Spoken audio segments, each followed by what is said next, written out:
ہزاروں ہلاکتیں، لاکھوں بے گھر، اسرائیل حماس جنگ کے 100 دن ہوئے مکمل۔ اسرائیل حماس جنگ کے 100 دن مکمل ہو گئے ہیں۔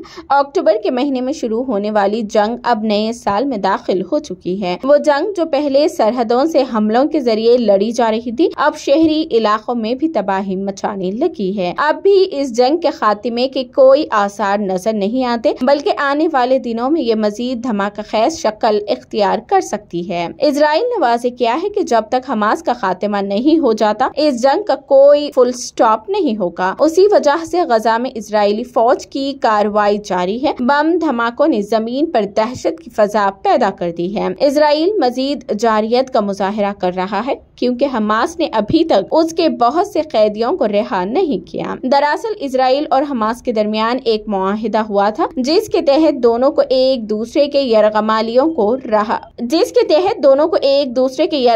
کو رہا کرنا تھا۔ اب کچھ عرصہ پہلے تک دونوں طرف سے بہت سے لوگوں کو رہا کیا جا رہا تھا، لیکن حماس نے ابھی تک بہت سے اسرائیلی شہریوں کو رہا نہیں کیا۔ 21 نومبر کو اسرائیل اور حماس کے درمیان 4 روزہ جنگ بندی ہوئی تھی۔ اس جنگ بندی کے دوران حماس نے صرف 105 اسرائیلی شہریوں کو رہا کیا، جبکہ اسرائیل نے 300 سے زائد فلسطینی شہریوں کو رہا کیا۔ اب جبکہ اس جنگ کو 100 دن مکمل ہو چکے ہیں، وزیر اعظم بنجمن نیتن یاہو کی طرف سے جنگ کے خاتمے کا کوئی اشارہ نہیں ملا ہے۔ ان کی طرف سے 2 ٹوک الفاظ میں کہا گیا ہے کہ حماس کے خاتمے تک یہ جنگ نہیں رکے گی۔ انہوں نے واضح کیا ہے کہ کوئی عدالت اس جنگ کو نہیں روک سکتی۔ تاہم اسرائیل اور حماس کے درمیان جاری جنگ نے پورے مشرق وسطی کو متاثر کیا ہے۔ اس جنگ کے آخری چند مہینوں میں کئی محاذ کھل چکے ہیں۔ امریکہ سے لے کر ایران تک کئی ممالک فعال کردار ادا کرتے نظر آتے ہیں۔